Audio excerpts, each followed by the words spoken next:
Aku tuh waktu itu aku juga pengen seperti mereka. Aku pengen mencoba membuat film-film sik koyo ngono. Tapi ternyata setelah dalam prosesnya aku menulis naskah, aku tuh nggak bisa membohongi diriku sendiri. No, I'm not a writer. Okay. Anda sedang mendengarkan podcast dari Sinematari.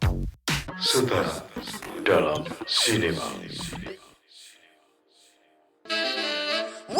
Tadi ngobrol masalah apa namanya? Tadi jangan ngomong masalah pergaulan ya. Empirisnya kan dari pergaulan ini.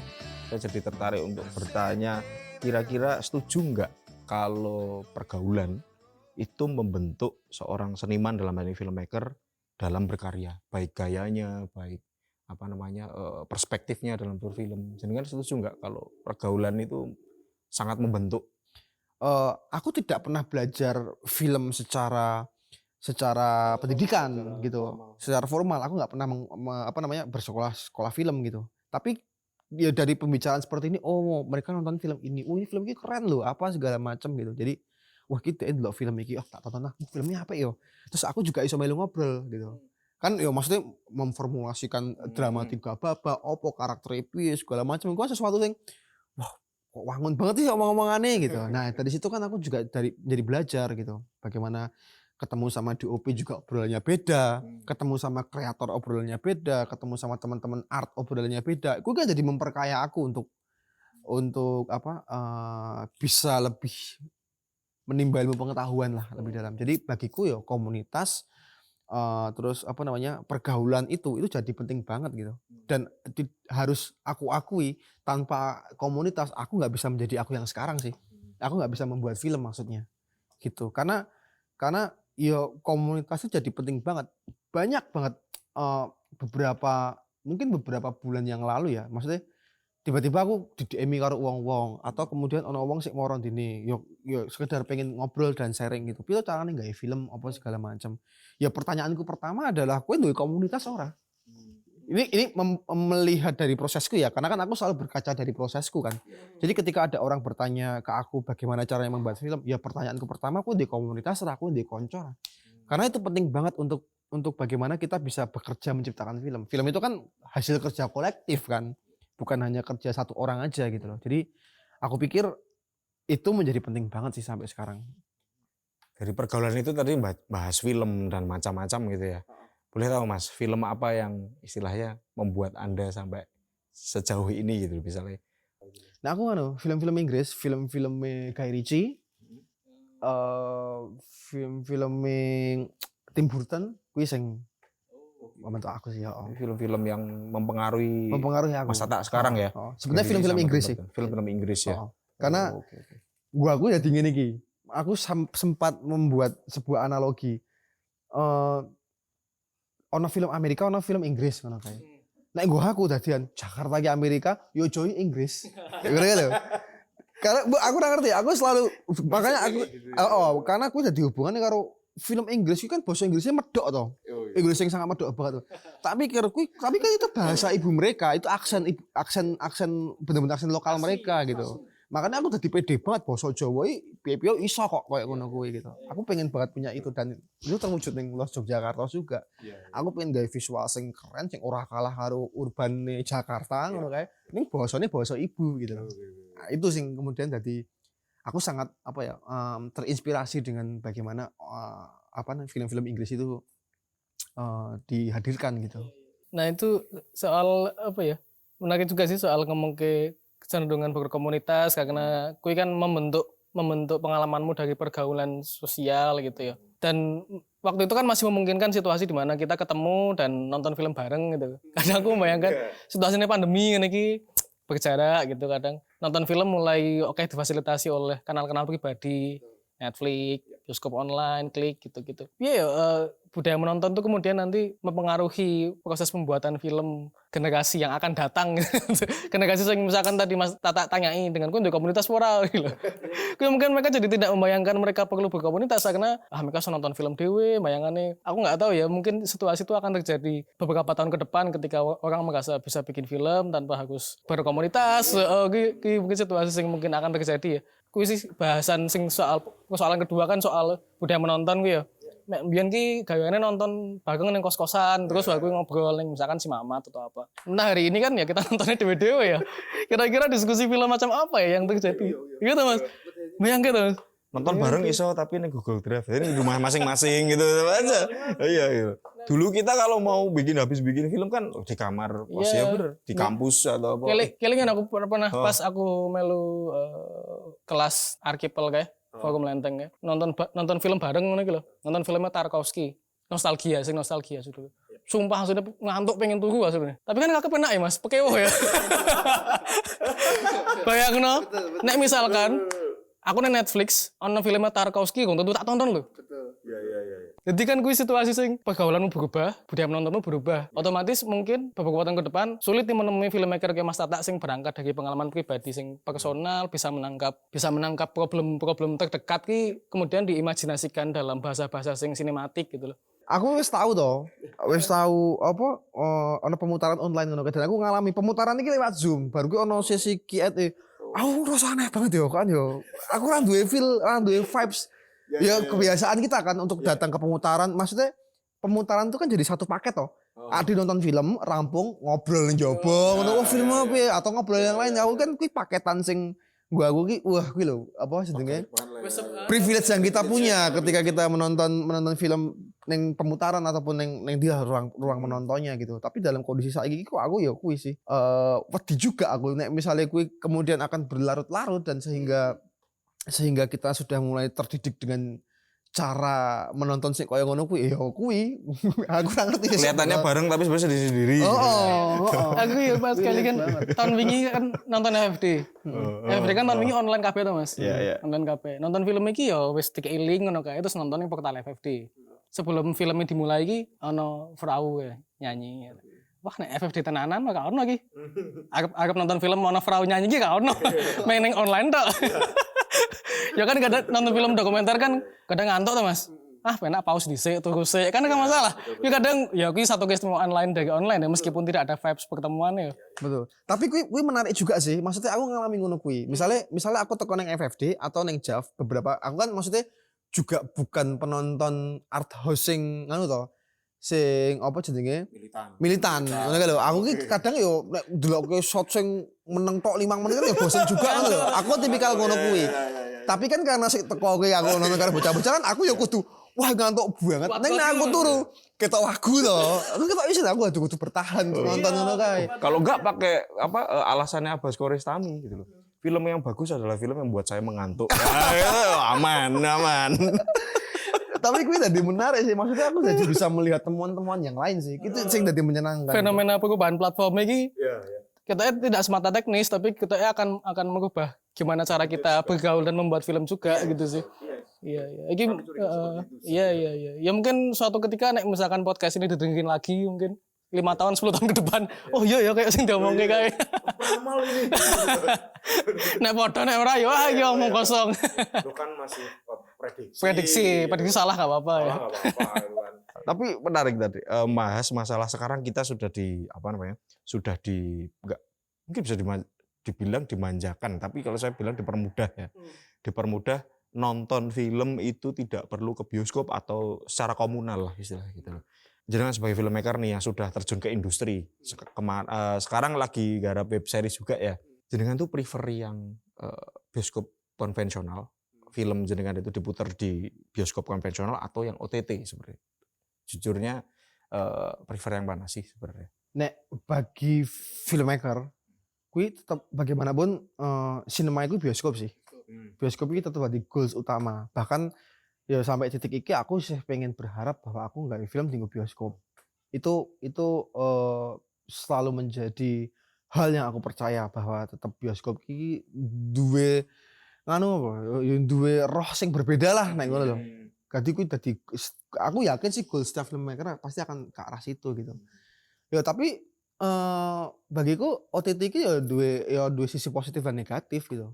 Positifnya ya sekarang ketika bioskop itu mengalami situasi sing rumit seperti sekarang, OTT kan jadi semakin bertumbuh toh. Mereka menemukan cara baru untuk mengeluarkan film atau mengeluarkan series sing saiki lagi sangat hype banget gitu. Nah, dan dari situ itu jadi justru membuka banyak kesempatan untuk aku bisa masuk ke ruang-ruang itu gitu. Misalnya kemudian di era sebelum pandemi, aku akan ada satu PH yang memang kami sudah berproses untuk membuat film panjangku. Ngono kayak aku berproses dan memang tidak gampang untuk masuk ke dalam industri itu gitu loh, untuk membuat satu film sing kemudian digeletakkan di bioskop karena pertimbangannya banyak banget. Aku berproses kuwi nganti 2 tahun dan sampai titik di mana kita buntu, dalam arti buntu ki ya ceritanya orang mateng-mateng, terus kemudian bagaimana dia menskemakan media promonya akan seperti apa, aku iki jadi rumit banget lah, intinya jadi sangat susah untuk masuk ke sana gitu. Lebih kompleks banget gitu. Apalagi karena memang pada saat itu aku juga secara reels filmku kan juga belum banyak kan, baru film pendek aja gitu. Jadi skemanya untuk masuk ke industri itu jadi sangat susah. Tapi dengan adanya series iki kan jadi ya aku satu jadi enak banget untuk aku menjalani sirkuitku gitu. Aku dijemput, oke, aku udah pernah bikin series, kemudian jadi ya memudahkan untuk menuju ke step berikutnya yaitu film panjang gitu. Jadi bagiku ya memang film panjang yang akan diputar bioskop itu goals utama yang memang harus aku raih sih. Nek film Indonesia sing kowe seneng Mas? Pendek, panjang, pendek. Pendeknya aku selalu suka dengan Lemantoni Bregas. Aku seneng banget karo film gue. Terus Lady Kedi Who Never Saw Hole in One Day Yosep Angginun aku juga seneng banget sih. Terus apa meneh ya? Film-filmnya Tunggul kayak meskipun absurd tapi aku menikmati sebagai sebuah film. Saya liburan keluarga kayak gini, wah itu sesuatu yang menarik banget. Terus onomastikane Lulu Hendra itu aku juga itu keren banget sih. Kayak gitu. Iya. Ya masih teman-teman satu circle lah ya. Satu circle. Satu circle. Jadi mungkin Saka obrolan juga sering betul ketemu gitu. Ya dan memang filmnya juga berkualitas, punya kualitas. Makanya gitu. Udah nonton World Cup Mas kalau Tunggul? Wes. Siap. Aku diliatin Walking Club itu waktu aku di Ganesha Film Festival itu. Yang aku film pertama aku masuk ke sana gitu. Tunggul tuh udah langsung karena kita satu tempat tinggal kan, nginep bareng kan. Dia nontonin film itu perdana tuh. Jadi belum dipublish gitu. Tak tonton nih. Opo. Tapi setelahnya kan ya aku tuh suka itu makanya kenapa bagiku tuh menonton bertemu dengan filmmakernya terus kemudian berdiskusi itu jadi satu paketan yang menarik gitu loh. Setelah aku nonton Tunggul mulai bercerita atas banyak hal tentang isu-isu seperti apa yang dia masukkan ke dalam filmnya, bagaimana dia memetaforakan banyak peristiwa. Luwih menarik filmnya apa ceritanya Tunggul? Ceritanya. tapi rampung gue kan aku nonton meneh, aku paham maksudnya ini toh, kan. Berarti filmnya nggak bisa dilepas sama bapaknya. Makanya nek biyen iki ana beberapa wong-wong senior perfilman nyebut film-film ngono kan film dodok toh. Jadi nek film dodok sih karo pembuatnya gitu loh. Itu bukan karena filmmakernya nggak percaya diri ya, tapi karena memang bentuk filmnya itu harus ditemenin gitu loh. Kita dalam proses mempelajari itu juga bahasa-bahasa sinematik. Betul. Tapi yang menariknya jadi dari situ aku mulai ini sih memantik aku untuk belajar tentang simbol sebenarnya. Gue setelah aku menonton film Tunggul aku juga jadi langsung moco iki semiotika visual. Gue langsung tak woco kabeh segala macam dan tadi aku pengen meneh delok film rumit-rumit ngono meneh. Jadi nake. Digo mengolah, digo menajamkan bagaimana aku bisa menangkap gejala-gejala sosial yang muncul lewat bahasa metafora gitu. Tapi pernah kemudian gawe sing kok ngono kan? Aku ra duwe orang duwe energi di gue ngono kuwi. Oke. Gitu. Berarti sebagai referensi itu menarik ya, Mas ya. Sebagai tontonan aku berusaha untuk menambah pengetahuan dan menajamkan cara pandangku atas situasi atau atas peristiwa gitu. Cuman ya ketika di 56 kan kebetulan aku orang-orang yang ada di situ kan orang-orang sing gawe ini film-film model ngono kuwi to sakjane. Ngono kae. Dan secara tidak langsung kan aku tumbuh dengan hal seperti itu kan. Tadi nek gawe film sinema iki yo ngene misalnya ngono kae. Nah, aku tuh waktu itu aku juga pengen seperti mereka. Aku pengen mencoba membuat film-film kayak ngono. Tapi ternyata setelah dalam prosesnya aku menulis naskah, aku tuh nggak bisa membohongi diriku sendiri. Aku sangat terpikat dengan Molly Surya yang memunculkan fiksi. Filmnya dia yang fiksi kui bagaikan angin segar sih ketika aku menonton film itu. Wah, aku dulu bajugur iki ono ya film Indonesia yang gawe ngene iki. Kui membuka mataku bahwa wah film Indonesia iki ternyata iso ya gawe ngene iki ya. Nah, terus ditambahi kemudian Joko Anwar muncul dengan Janji Joni dan Kala ngono kae kon membuat yo iki sing tak golek iki adalah aku iki pengen gawe sik ngene-ngene iki. Ya secara tontonanku juga film-film Tim Burton kan, ngono kayak kuwi juga langsung secara bentuk iki langsung aku sangat merasa dekat ngono kayak iki sebenarnya sepertinya yang aku cari gitu. Makanya dari ya walaupun kemudian pada prosesnya aku menemukan Timo Cahyanto, terus yo Kimo Brother kuwi lah. Terus dengan gaya yang seperti itu gitu. Itu jadi kayak semacam aku semakin terbuka. Oke, berarti memang iso kok gawe. Iya, ketemu koneksi ning kono ya. Ketemu koneksi ning kono. Mas Tata seneng dan ternyata gawe pun iso. Betul. Tetap menyukai proses pembuatan kayak ngono. Dan jadi saiki genre juga sudah makin beragam dan akhirnya mau pitching ide-ide yang liar itu jadi enak banget gitu. Aku juga termasuk filmmaker yang idealis ya. Artinya walaupun kemudian aku selalu pengen membuat film panjang tapi juga aku harus melihat cerita apa yang pengen aku bikin dan nek misalnya aku nggarap naskah uang ojo nganti aku menggarap sesuatu sing koyo ngono-ngono wae gitu, sing kerep tak delok ngono kae. Nah, cuman akhirnya ketika Hitam itu muncul, kuwi dadi setiap eksekutif produser atau produser-produser yang menghubungi aku, mereka justru malah pengen membuat film sing sesuai dengan gayaku. Aku sing dadi wah, ini memang bener-bener saiki anu sih, mereka sudah sangat menerima varian-varian genre yang beragam gitu. Kayak gitu. Lah jadinya sudah bisa mendeteksi nggak? Maksudnya merumuskan loh, styleku seperti apa sih gitu kok sampai bisa diterima dengan gayaku tadi kan mengalami. Aku nggak ngerti, aku sampai titik ini juga nggak bisa merumuskan styleku seperti apa ya. Aku mengikuti naluriku, aku mengikuti instingku dalam membuat film. Tapi bahwa kemudian aku membuat film dengan genre yang seperti itu mungkin yang mereka beranggapan bahwa oh memang Tatai senengnya gini ki, style Tatai seperti ini gitu. Walaupun kemudian secara treatment kan yo aku nggak mau terpatok dalam satu treatment yang aku lakukan berulang-ulang kan. Aku juga setiap filmmaker pasti butuh langkah-langkah yang lebih beda lah dari apa yang capaian yang dia capai sebelumnya gitu. Aku ngerasa Mas Tata udah ketemu gayanya di Los Jakarta sama Kuakan Tintil sih. Iya. Karena nontonnya kebalik, nonton Natalan gue kayak beda gitu. Menurutku kayaknya Natalan masih nyari ya kita ya. Masih golek ya. Masih nyari. Ini kayak pas lo nonton Los Jakarta bikin kayak gini wah ini kayaknya udah ketemu nih. Mas tapi pengalamanmu gawe series gini Mas. Sebenarnya pernah nginget lagi referensi soal sinetron yang dulu kamu tonton gak sih Mas? Sebenarnya series yang aku bikin ini kan karena memang ya Netflix lah ya, katakanlah kalau kita bicara OTT kan mungkin yang merepresent satu jenisnya kanal tertentu kan si Netflix ini kan.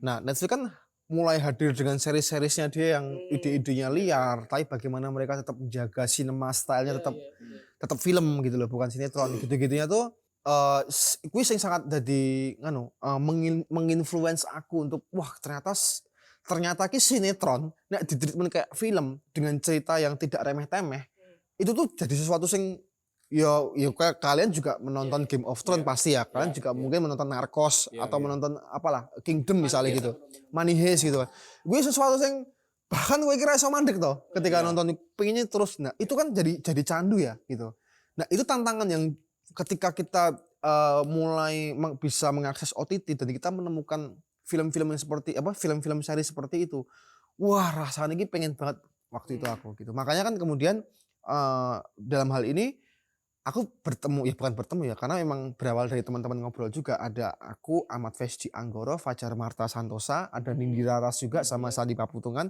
kita sekarang membuat grup pencerita namanya Penakawan gitu. Nah ini yang sekarang kita ngumpul di belakang sini. Kita selalu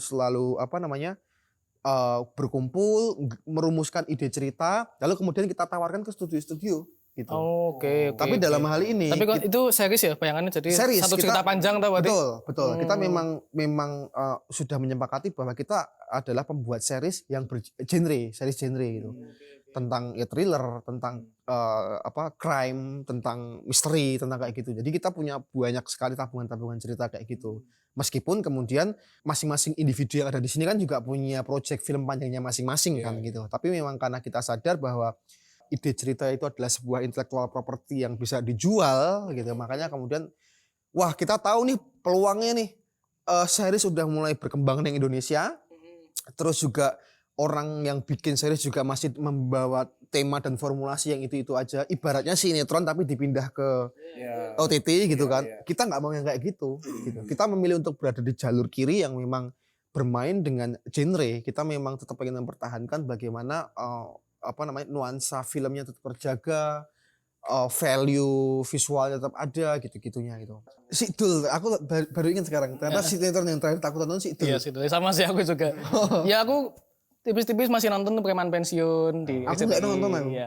Pokoknya aku nggak tahu ya. Aku memang udah lama banget nggak nonton TV juga soalnya. Tapi situ nonton Mas ya? Sidul nonton. Bahkan yang waktu ditayangkan ulang dengan RCTI setiap pagi gitu. Kayak aku nonton isian tuh. Aku lali aku Sidul. Romantis lah ya. Iya itu kan model pembuatannya Sidul tuh juga syuting dulu semua 13 episode baru kemudian dipisah-pisah gitu loh dipisah-pisah. Berarti kan karena waktu itu membayangkan satu cerita panjang 13. Iya toh. Nek satu episode 45 menitan lah. Saya kan terjadi lagi di OTT Betul. ya. Ya series kan berarti sinetron gaya baru lah jadi. Dengan platform OTT ya. Cuma memang elemen sinematiknya tertata dengan baik Betul, ya. betul. Beda itu. Ya tetap effort membuat film. Effort membuat film ya betul. Enggak sing kejar tayang Ya. gitu. Enggak yang Shot sangat sederhana gitu. enggak, semuanya memang diformulasikan lewat bentuk film. Jadi proses kerjanya pun semua sama sih kayak film. Apa ya? Buat penutup apa ya? Kira-kira Mas nek dikasih kesempatan lagi bikin film tentang Jogja agak ngomong kayak apa Mas? Sebenarnya aku pengen ngerampungin filmku sing biyen sih soal bal-balan. Soal kultur supporter sepak bola gue sesuatu sing pengen banget tak gawe. Pas biyen aku sempat bikin itu yang aku bilang itu film kedua aku yang nggak jadi itu. Gue karena memang selain alasan teknis kan sebenarnya juga sangat sensitif kan. Karena gue melibatkan supporter Jogja dan Solo gitu loh. Dan banyak pertimbangan-pertimbangan sing tak pikir belum waktu yang tepat lah untuk merilis itu gitu momennya. Tapi kan karena memang aku besar neng skena underground ya neng area cacah subkultur gue kan jadi aku mengenal banyak kehidupan ya terutama neng area-area supporter kan. Mereka kan juga musisi tapi mereka juga pegiat sepak bola sing memang bagaimana mereka bisa memadupadankan tren lifestyle-nya mereka dengan sepak bola. Bagaimana bola menjadi kayak agama bagi mereka. Gue sesuatu yang sangat menarik sih, sing aku pengen banget sekali waktu nek misalnya kemudian ada kesempatannya aku pengen memfilmkan gue dengan coroku ya, kayak gitu. Ini terakhir nih ya buat minta referensi untuk warga sinema gitu loh. Menurut jenengan film apa yang harus atau film yang paling harus ditonton lah istilahnya untuk dijadikan referensi baik penonton, baik untuk filmmaker dan yang lainnya gitu. Kira-kira ada referensi film apa yang kamu harus nonton film ini nih gitu. Ya nek paling kepikiran saiki nek film lawas ya aku selalu Transpotting sih. Transpotting itu film yang memang merubah hidupku juga itu. Oke. Jadi kalau pengen ngerasain gimana berubah menjadi Mas Tata nonton Transpotting ya intinya gitu lah. Oke. Kui Transpotting. ngono sih maksudnya aku merasa secara gaya dalam film gue kui cedak banget karo aku ngono kae lho. Dadi ya wah ya kuwi lah aku ketika melihat film itu aku jadi merasa ya iki sih pengen tak gawe. Iki sing aku merasa seperti itu sih. Gitu.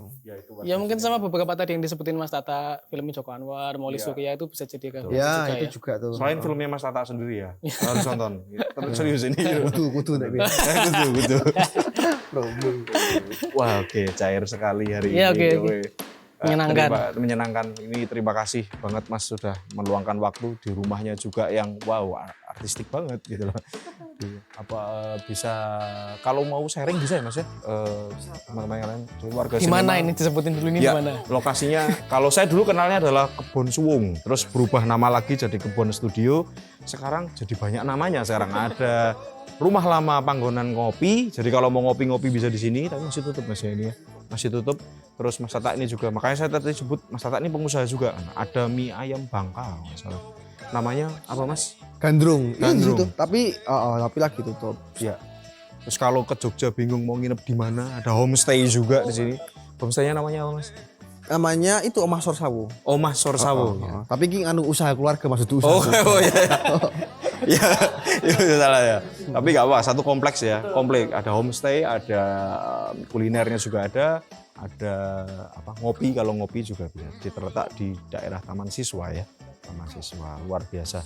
Ya, baik Mas Tata, terima kasih. Terima kasih Mas Tata atas waktunya. Ya, Sama-sama Mas. dan warga Sinema, terima kasih juga atas apresiasinya.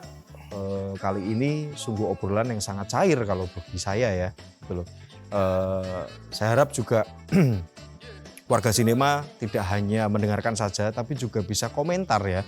Kalau mau bertanya bisa di kolom komentar juga, atau kalau mau diskusi sama Mas Tata juga bisa langsung ke tempatnya berada gitu loh. Kalau ingin kenalan dan sharing-sharing boleh ya Mas ya? Boleh banget. Silahkan. Gitu. Baik, begitu. Terima kasih atas perhatiannya. Warga Sinema jangan lupa untuk selalu berbahagia dalam bersinema. Sampai jumpa lagi. Salam sehat. Salam Salam sehat. Ya harus sehat. Terima kasih. Terima kasih. Terima kasih. Terima kasih warga Sinema karena sudah meluangkan waktu untuk mengikuti podcast ini hingga akhir. Selalu dukung perjalanan kami dengan berlangganan, menyukai, berkomentar, dan membagikan kanal ini. Jangan lupa juga untuk mengikuti Instagram kami di @sinemartani agar Anda bisa mendapatkan info terkini dari kami, serta untuk mengakses atau mengirim tulisan-tulisan perihal pergerakan perfilman di Indonesia, Anda bisa mengunjungi situs web kami di www.sinemartani.com. Akhir kata kami ucapkan sampai jumpa di episode berikutnya. Salam sehat dan bahagia dalam bersinema.